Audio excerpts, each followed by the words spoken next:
Hello යාලුවනේ ඉතින් මම හිතන ඔයාලා සේරම හොඳින් ඉන්නවා කියලා VR ලෝකයේ ආපු අලුත්ම නිවුස් කීපයක් එක තමයි මම අද ඔයාලා හම්බෙන්න ආවේ. ඉතින් අපි දැන් ගිහිල්ලා බලමු මොනවාද මේ අවිච්ච අලුත් සිදුවීම් කියලා. ස්ටීල්ත් ගේම් ගහන්න ඔයාලට මෙන්න සුබ ආරංචියක්. රජ කාලේ හොරෙක් වෙන්න කැමතිද? එහෙනම් ඔයගලන්ට මතක ඇති ඔයගොල්ලෝ PC එකේ හරි කන්සෝල් වල හරි ප්ලේ කරා The Thief කියලා ගේම් එකක්. අන්න ඒ ගේම් එකේ අලුත්ම VR ගේම් එක රිලීස් වෙන්න තියෙනවා ළඟදීම. ඉතින් දැනට ආරංචි වෙන විදියට මේ ගේම් එකේ නම තමයි Thief VR Legacy of Shadow.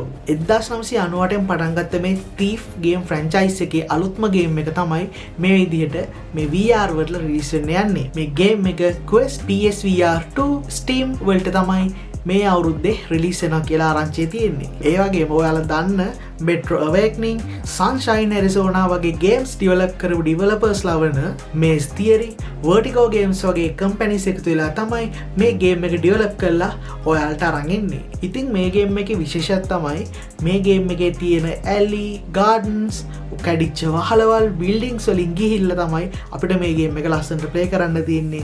ඒ වගේම අපේ මේ map එකේ තියෙන පොඩි දේවල් පවා use කරලා මේ game එක stealth ආකාරයට ලස්සනට play කිරීමේ හැකියාව අපිට ලබා දීලා තියෙනවා. ඒ වගේම විවිධ puzzles, hidden keys, hidden switch වගේ දේවල් එක්ක මේවා විශ්තන ගමන් තමයි අපිට මේ game ඉස්සරහට යන්න තියෙන්නේ. සහ විශේෂම දේ තමයි මේකේ අපිට හම්බෙන මේ ප්‍රධාන combat ආයුධය වෙන්නේ bow and arrow දුන්නයිතලයයි.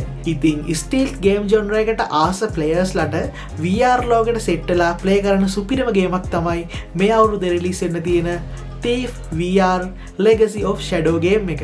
ඉතින් VR headset එක immersive video බලලා තියෙනවා නම් ඔයාලා දන්නවා ඒ experience එක කොච්චර නියමයිද කියලා. ඉතින් එහෙම බලන්න ආස ඔයාලට සහ අපිට තියෙන අලුත්ම ආරංචිය තමයි මේ. ඔයාලා හොඳටම දන්න Disney, A24 වගේ ෆිල්ම් ලෝකෙ ඉන්න දැවැන්තයෙක් එකතු වෙලා මෙටාලත් immersive content හදන්න යනවා කියලා තමයි දැනට Wall Street Journal එකෙන් report කරලා තියෙන්නේ. ඒ වගේම මෙටාලා මේ සමාගම් වලට content හදන්න ඩොලර් මිලියන ගණනක් ඔෆර් කරනවා කියලා මේ රිපෝට් වල සඳහන් වෙනවා. මේකේ විශේෂම කාරණේ තමයි ඔයාලයි අපි හොඳටම දන්න ඩිස්නිලා වගේ කම්පැනිස් වල ඉන්ටෙලෙක්චුවල් ප්‍රොපර්ටිස් වන ඒ කියන්නේ Marvel Cinema Universe එක, Star Wars Cinema Universe එක වගේ ෆ්‍රැන්චයිස් වල එපිසෝඩික් හෝ ස්ටෑන්ඩඩ් ඉමර්සිව් වීඩියෝ කන්ටෙන්ට්ස් හදන්න තමයි මෙටාලා මේ ඉන්වෙස්ට්මන්ට් එක කරලා තියෙන්නේ. ඔයාලා දන්නවනේ Titanic, Avatar වගේ ෆිල්ම්ස්.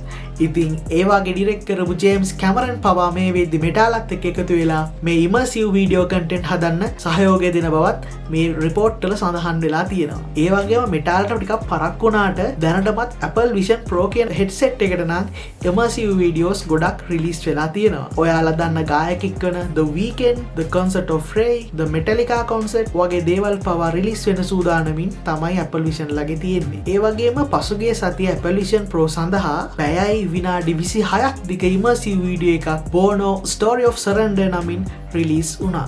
ඉතින් අපි බලමු මෙටාලා මේ හොලිවුඩ් එක සම්බන්ධ වෙලා කරන අලුත්ම කන්ටෙන්ට් වැඩෙන් එයාලගේ කම්පැනි එකට ටර්න් පොයින්ට් එකක් ලැබෙයිද නැද්ද කියලා. Meta Quest එකේ තියෙන Quest web browser එකට අලුතින්ම ආව WebXR feature එකක්. ඒකට කියන්නේ shared space කියලා. ඉතින් මේ තියෙන්නේ මෙටාලා අලුතෙන්ම රිලීස් කරපු අලුත්ම එක්ස්පීරියන්ස් එක.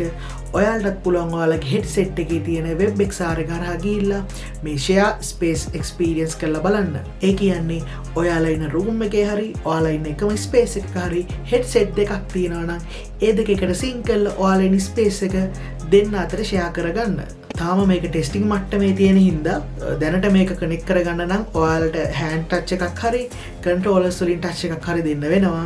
හැබැයි Horizon version 39 කියන OS update එකේදී නම් මේ shared space feature එක කලින්ම දීලා තිබුණා. ඉතින් ඒ version 39 OS update එකේදී මේ WebXR කරා දීපු මේ space share කරන feature එක හරහා ඔටෝමැටිකලිකම එකම ස්පේස් එකේ හෙඩ්සෙට් දෙකක් තියෙනවා නම් ඔටෝමැටිකලි ඒ දෙක සින්ක් වෙන්න කෝඩිනේට් කරලා තිබුණා. ඉතින් මෙටා ඩෙවලොපර් කෙනෙක් වෙන රික් කබානිය එයාලගේ මේ අලුත් එක්ස්පෙරිමන්ට් එකේ වීඩියෝ එකක් රිලීස් කරලා තිබුණා. ඒක වැඩ කරන්න කොහොමද කියලා ඔයාලට හොඳ අයිඩියා එකක් ගන්න පුළුවන් මේ වීඩියෝ එකේ. මේ පහළ තියෙන ලින්ක් එකෙන් ගිහිල්ලා ඔයාලගේ Meta Quest headset එකකිනුත් මේ ෆීචර් එක එක්ස්පීරියන්ස් කරලා බලන්න පුළුවන්. මේ Meta එකේ ඩෙවලොපර් කෙනෙක් වෙන රික් මේ ෆීචර් එක ගැන තව මේ වගේ ඩීටේල්ස් ටිකක් කියලා තිබුණා. ඔයාලා යූස් කරන share space එක සාමාන්‍ය room scale එකක් වගේ වෙනවා නම් ඒ ස්කේල් එක ASසේ හෙඩ්සෙට් දෙක සින්ක් කරගන්න නම් හෙඩ්සෙට් දෙක ටිකක් ළඟින් තියාගන්න ඕනේ.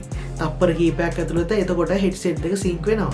ඒ වගේ මෙයා කියලා තියෙනවා හැම වෙබ් පේජ් එකකටම වෙන වෙනම share spaces හැදෙනවා කියලා browser එක හරහා. ඒ වගේම තමයි එයා කියලා තියෙනවා මේ shared space එකට ඕනි වෙලාවක ඔයාලගේ registered කට්ටියට සම්බන්ධ වෙන්න පුළුවන්. ඒ වගේම ඕනි වෙලාවක ඔයාලට එතනින් exit වෙන්නත් පුළුවන්. ඊට පස්සේ ආපහු කැමති නම් ආයෙ සම්බන්ධ වෙන්නත් පුළුවන්. හැබැයි මෙතන පොඩි ප්‍රශ්නයක් තියෙන්නේ මේකේ පළවෙනියටම මේ share space එක active කරපු කෙනා system එකෙන් අයින් වුණොතින් ඔයාලට ආපහු මුලින් ඉඳන්ම මේ share space එක build කරලා ආපහු connect වෙන්න වෙනවා. ඉතින් ඔයාලා already හදලා තියෙන share space එකක ඉඳලා ඔයගොල්ලෝ leave වුණොතින් ඔයාලට ආපහු අලුත් එකක් හදන්න නෙහින්දා අන්න ඒ ප්‍රශ්නේ විසඳන්න මේ දවස්වල ඩිවලපර්ස්ලා කටයුතු කරමින් ඉන්නවා. තවත් දෙයක් තමයි මේ WebXR මේ ෆීචර් එක වැඩ කරන්නේ දැනට Meta වල විතරයි. Apple Vision Pro, Pico වැනි headset වලට තාම මේක support කරන්නේ නැහැ. ඉතින් ඔයාලටත් මේ WebXR feature එක experience කරන්න ඕනේ නම් ඔයාලගේ තියෙන Horizon OS එකේ browser එකෙන් මෙන්න මේ link එකට ගිහිල්ලා WebXR experiment කියන එක enable කරගන්න ඕනි. ඊට පස්සේ browser එක restart කරලා ආපහු ඒ site එකට ගියාම ඔයාලට මේ experience කරලා බලන්න පුළුවන්. ඔයාලට ඒකේ feedback දෙන්නත් පුළුවන්. ඉස්සරහට gaming වගේම ගොඩක් දේවල් වලට මේ feature එක හොඳට use කරන්න පුළුවන් කියලා අපි හිතමු. VR සම්බන්ධ interest එකක් තියෙන ඔයාලට තවත් සුබ ආරංචියක් තමයි මේක. Meta එයාලගේ අලුත්ම ultra light VR headset එක 2026 දී line up කරලා release කරනවා කියලා තමයි දැනට පොඩි ආරංචියක් යන්නේ. Wall Street Journal එකේ සඳහන් වෙන විදිහට මේකේ මිල නම් $1000ට අඩුයි වගේ තමයි පෙන්නලා තියෙන්නේ. මේ ultra light headset එක ගැන හරියටම rumors එන්න ගත්තේ ගිය අවුරුද්දේ. එයාලා කියලා තිබුණා එයාලා ටිකක් bulky glasses දෙකක් reassemble කරන ගමන් ඉන්නේ කියලා ගිය අවුරුද්දේ.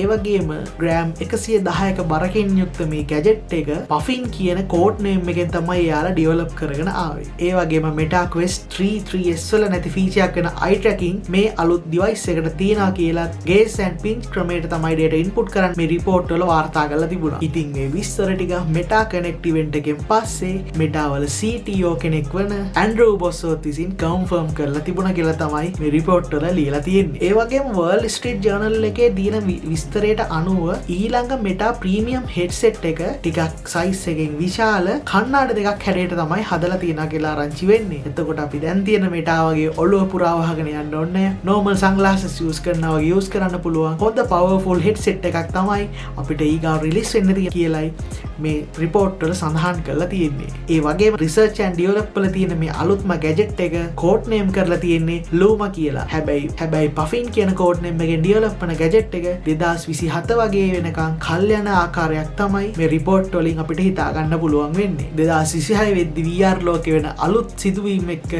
මිනිස්සු කොච්චරක් මේ VR ලෝකෙට connect වෙයිද කියලා අපිට මේ අලුත් gadget එකත් එක්ක බලා ගන්න පුළුවන් වෙයි. ඔයාලත් මේක ගන්නවද නැද්ද කියලා comment එකක් දාන්න. ඔයාලා දන්න විස්තරත් මේ සම්බන්ධව පහලින් comment කරලා අපි හැමෝම අපි දන්න දේවල් share කරගෙන support එකක් දෙන්න. ඔයාලට Meta Quest headset එකක් තියෙනවා නම් මං හිතනවා අනිවාර්යෙන් ඔයාලා free තියෙන game එකක් හරි play කරලා ඇති puzzle සම්බන්ධව. ඉතින් puzzles වලට ආස ගොඩක් අය මේ gaming field එකේ ඉන්නා වගේම puzzling කියන්නේ වෙනම gaming genre එකක්. ඉතින් 2018 දී flat screen consoles වලට release වෙච්ච game එකක් තමයි Hidden Memories of the Gardens Between කියන game එක. ඉතින් 2025 දී Quest වල සහ PC VR වලට මේ game එකේ rebuild එකක් විදිහට ආපහු ඔයාලට මේ game එක VR ලෝකේ play කරන්න chance එක ඇවිල්ලා තියෙනවා. ඉතින් මේ game එකේ demo එකක් live stream කරනවා ජූනි 9ත් 16ත් අතර දවස්වල. ඔයාලට එකෙන් බලා ගන්න පුළුවන් මේ game එක ඔයාලට ආසිතන එකක්ද සහ මේකේ experience එක මොන වගේද කියලා. ඉතින් මේකේ නම වගේම මේකේ game එකේ play කරන්න තියෙන්නේ යාළුවෝ දෙන්නෙක් අමුතු ලෝකයක තියෙන එක gardens වලට ගිහිල්ලා ඒ වගේ තියෙන එක puzzles solve කරන එක. තවත් සුභාරංචියක් තමයි අලුත්ම puzzles 40ක් විතර මේ අලුත් rebuild එකටත් එයාලා developersලා විසින් එකතු කරලා තියෙනවා කියන එක. ඒ වගේම මේ අලුත් VR rebuild එකෙන් 2018 රිච්ච පරණ game එකේ මතකයන් අලුත් කරලා අලුත්ම experience එකක් දෙන්න පුළුවන් වෙයි කියලාත් මේ game developersලා සඳහන් කරලා තියෙනවා. හුඟක් games වලට නැති feature එකක් වෙන hand tracking මේ game එකට support කරනවා කියලාත් මේකේ developers සඳහන් කරලා තියෙනවා. එතකොට ඔයාලට controller එකෙන් නැත්නම් hand tracking වලුත් මේ ගේම් එක ලස්සනට ප්ලේ කරන්න පුළුවන්. ඒ වගේම මේ ගේම් එක රිලීස් කරනවලු Quest Pro, Quest 3 සහ 3S කියන headset වලට. ඔයාලත් ඉතින් මේ ගේම් එකට ඉන්ට්‍රස්ටිං වගේ නම් demo එකත් බලලා ඒක ප්ලේ කරලා ඔයාලගේ එක්ස්පීරියන්ස් එකත් පහලින් කමෙන්ට් එකක් දාන්න. ගොඩක් FPS ගේම්ස් වල සේම් මෙකැනික් තමයි අපිට ගේම් එක ප්ලේ කරන් යද්දී හම්බ වෙන්නේ. ඒ කියන්නේ ඒකාකාරී ගතිය ටිකක් තියෙනවානේ.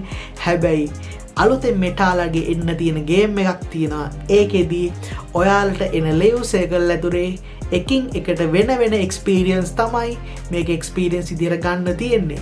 ඉතින් මේ තමයි ඒ අලුතින් වෙන FPS ගේම් එක. ඉතින් ඔයාලට මතකද X-Man series එකේ Professor X රෝද පුටුවක ඉන්නේ? ඉතින් මේ ගේම් එකත් අපිට ප්ලේ කරන්න තියෙන්නේ රෝද පුටුවක ඉඳන්. රෝද පුටුවක ඉඳන් මේ ලෝකේ තියෙන යුද්ධ වලට සහභාගී වෙන ගේම් එකක් තමයි මේ අලුතින් වෙන ගේම් එක. Waki Games කියන ඩෙවලොපර්ස්ලා විසින් හදලා රිලීස් කරන්න ඉන්න මේ ගේම් එක Quantum Threshold කියලා තමයි නම තියෙන්නේ. ඉතින් මම කලින් කිව්වා වගේ මේ ගේම් එක ප්ලේ කරන්න තියෙන රෝද පුටුවක ඉඳන් අපේ තියෙන weapons upgrade කර වෙන battlefields වලට සම්බන්ධ වෙලා. ඉතින් කලින් කිව්වා වගේම මේ ගේම් එක අනිත් ගේම් වලට වැඩිය වෙනස් ගේම් එකක් වෙන්නේ.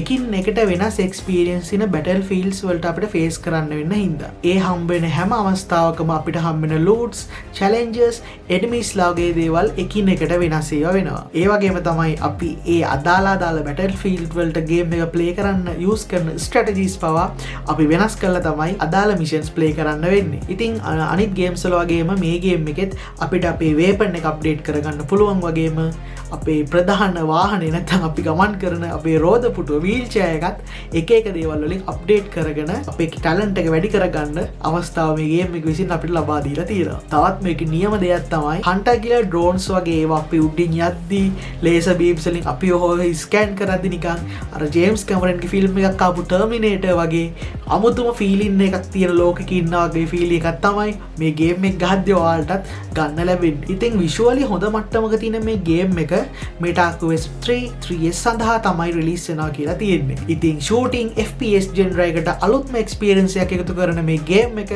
ඔයාලට කොහොම feeling එකක් ගෙන දෙයිද කියලා ඔයාලා play කරලා අපිට comment එකක් විදිහට දාන්න. Meta Quest headset එකක් ගෙවන්න ගමුද?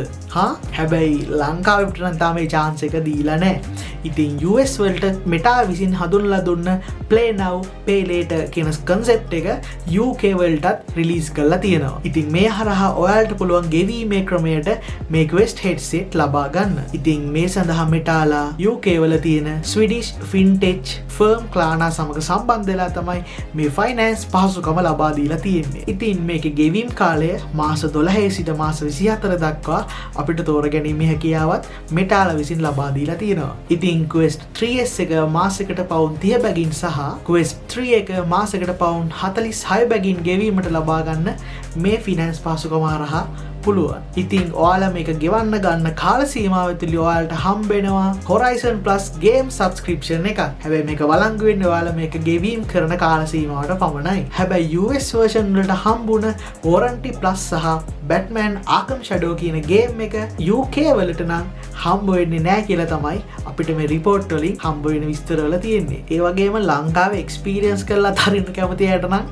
නියම නිවුස් එකක් තියෙනවා. ඒ තමයි UK වලදී ඔයාලා මේ ගෙවීමේ ක්‍රමයට ගන්නා Meta Quest headset එක දවස් 30ක් ඇතුළත ඔයාලා use කරලා ඔයාලට ඕන නම් full refund එකක් එක return කරන්නත් පුළුවන්. හැබැයි condition එක තමයි ඒ battery එකටවත් wires වලටවත් headset එකටවත් කිසිම damage එකක් වෙලා තියෙන්න බෑ. ඉතින් කිසිම damage එකක් නැතුව ඔයාලට මේ headset එක experience කරලා බලලා ඒක හොඳයි නම් දිගටම තියාගන්නත් ඔයාලට set නැත්නම් ආපහු refund කරලා ඔයාලගේ සල්ලි ආපහු ලබා ගන්න පුළුවන් option එකක් මේ සඳහා දීලා තියෙන එක මං හිතනවා ගොඩක් හොඳ chance එකක් වෙයි මෙටාලගේ market එක ලොකු කරගන්න. ඉතින් අදට මම මේ සතියේ ගෙන ආපු මෙටා සම්බන්ධ VR news ටික මෙච්චරයි. අපි බලමු තව මොන දේවල් අලුතින් VR ලෝකෙට එකතු වෙයිද කියලා. ඒ වගේම ඔයාලගේ support එකත් මට ගොඩක් වටිනවා. ඉතින් ඔයාලා මේ වීඩියෝස් වලට ඉන්ට්‍රස්ටඩ් නම් VR ගැන VR ගේමින් ගැන අලුත් ටෙක්නොලොජි VR AR ලෝකෙත් එක්ක සම්බන්ධ වෙන්න කොහොමද කියන දේවල් එක්ස්පීරියන්ස් කරන්න ඉගෙන ගන්න කැමති නම් මට සපෝට් එකක් දෙන්න මේ channel එක subscribe කරලා set වෙන්න. එහෙනම් අපි ඊළඟ වීඩියෝ එකෙන් හම්බෙමු. අපි ගිහින් එන්නම්. bye.